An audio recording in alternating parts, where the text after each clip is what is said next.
In this video, I'm going to teach you how to read anyone.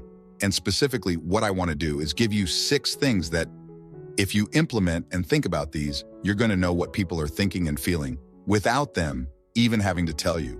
And that skill is amazing. You can apply it in tons and tons of different circumstances. And that's the last piece. I want to help you learn how to apply it because a very, very common question that I see in the comments, and I appreciate those, but very, very common one is, Charlie, how do you make these charisma breakdowns? How do you see the frameworks that you see? And how did you learn this stuff? The answer is that I started by learning how to read people that's so closely tied. It's the question of the charisma breakdown. So I figured, why not knock them both out in one video? Let's go ahead and get started. Though the first thing, if you're interested in learning how to read other people, is you have to get better at reading yourself. You need to develop a level of self-awareness that is far, far above most other people. But the good news is, it's a very specific kind of self-awareness. And that is, you have to notice when you are forming opinions about other people, or when you're changing opinions about other people. Because if you think about it, there's 7 billion people in the world, and you don't have opinions on most of them, right? You don't trust them or distrust them, or like them or hate them. It's just neutral to you. But at some point between seeing someone who is a stranger and then having them walk up to you, start a conversation speaking for maybe 5 minutes, you're going to form a very strong opinion most times. And that's going to be, you know what, I just don't trust this guy. Something about him has tipped me off, or this guy's awesome. I would definitely hang out and spend time with him. Or maybe it's, this person. Wow, how sharp are they? I would love to work with them. The truth is only a few minutes have gone by, right? You haven't seen their resume. You don't know anything about them. Everything they're saying could be true, false. Otherwise, what you're picking up on are very, very subtle cues.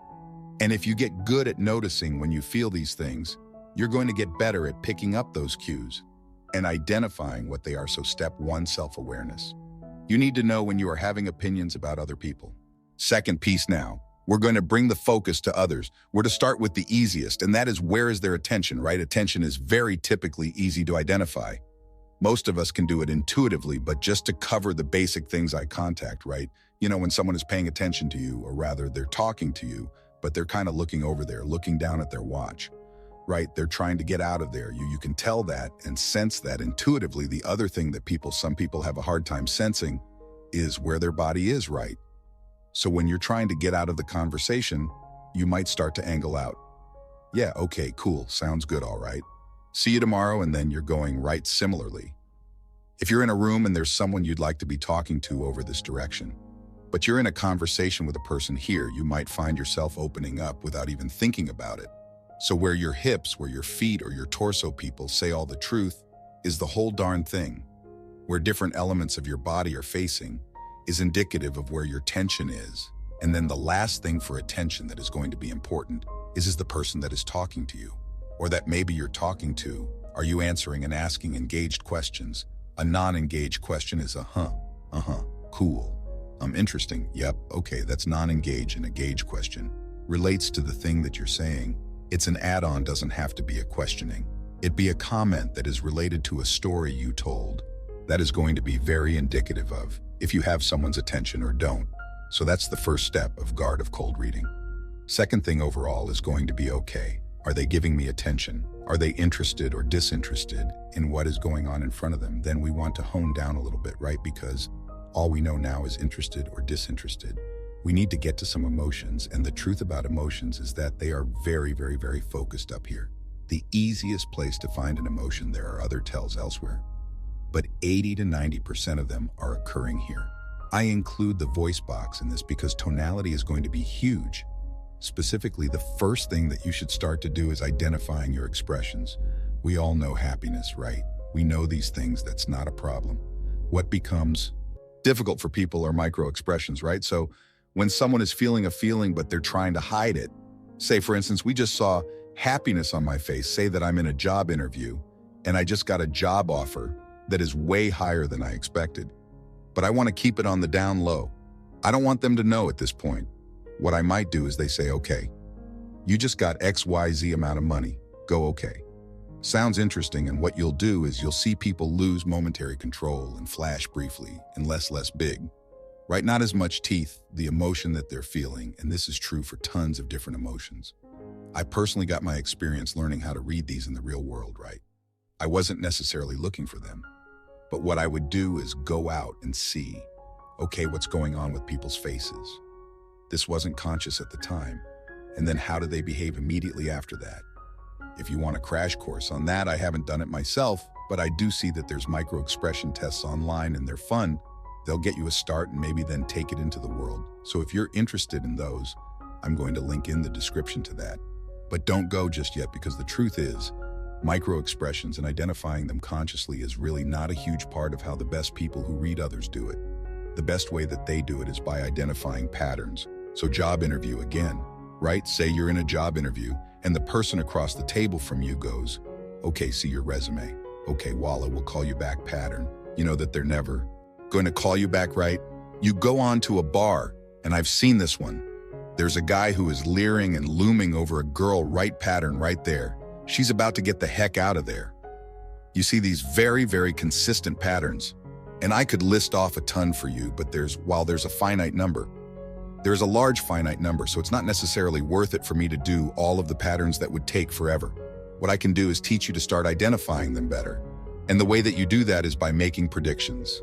This is going to really, really hone your pattern recognition skills. So for instance, when I was I think I was 21, because I was just starting to go to the bars, spending a lot of time going out is really new and exciting.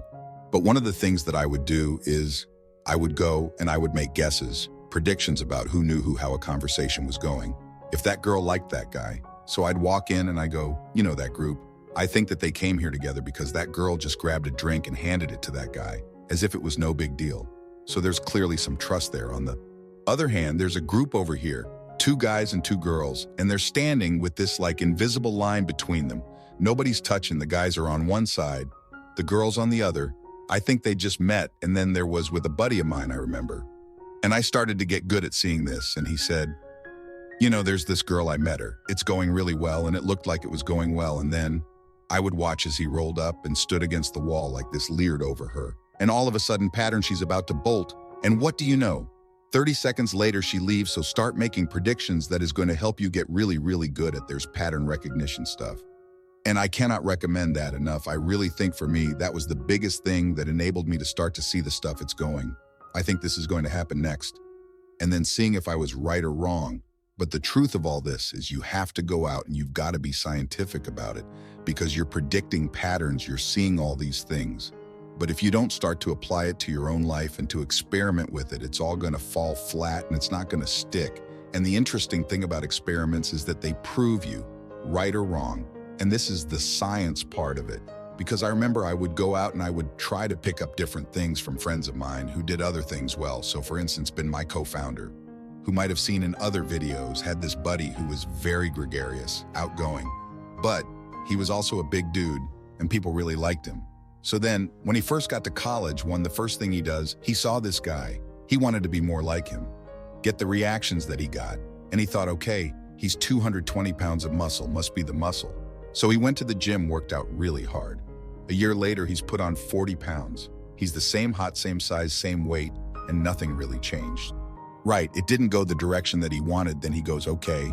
So it's not necessarily this size. I think what it is that he's very loud and gregarious and outgoing. And so he started speaking more loudly and being more outgoing. And all of a sudden, you see, okay, that is the pattern that is making it work in my own life.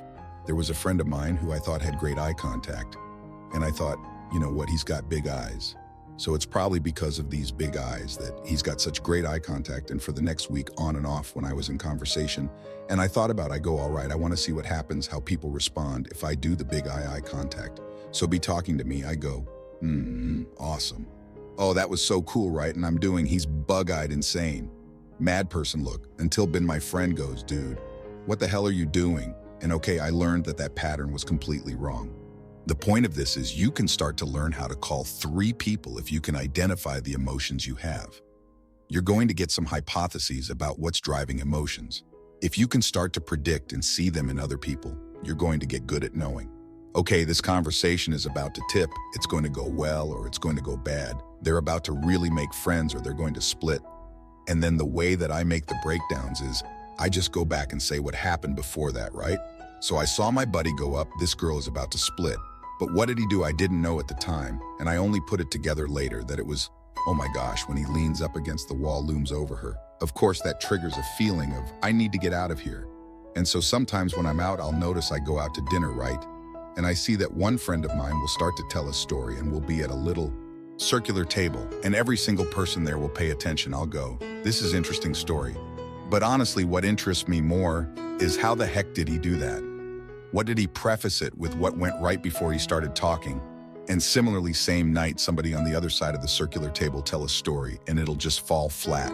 It'll go 3 sentences in and nobody will listen. So that's how I do it, that I think is how you can become much, much better at not only reading people, but how to learn what these triggers are so that you can be more captivating, more interesting, more of the ways that you would like to be in your own life. And I guess I should just say this last thing, a huge, huge underpinning of this channel and everything that we do is the idea that you are not born charismatic or uncharismatic or confident or unconfident. All of those things are an aggregate of your mindsets and actions. So I just have to say that if you don't believe that, go watch more of our videos. But that is a fundamental piece that is going to make all of this possible. So that's it for this video. I hope that you've enjoyed it if you have, and you'd like to see more. Please go ahead and subscribe to the channel if you do. You're going to get our videos on your homepage. You're going to get an email whenever you put a new one up. And that way, you will not miss anything that we do. If you have comments, questions, things that you'd like to see in the channel, go ahead. Write them down in the comments. I know a lot of you have asked for more Game of Thrones. I'm going to keep that on. But let me know if you want more careers, breakdowns. Are you interested in more QA style like this? I'm game for whatever. These are nice because I can film them quickly. But I love the charisma breakdowns as well. So let me know. I'll try to do a good balance. I hope that you have enjoyed this video and I will see you in the next one.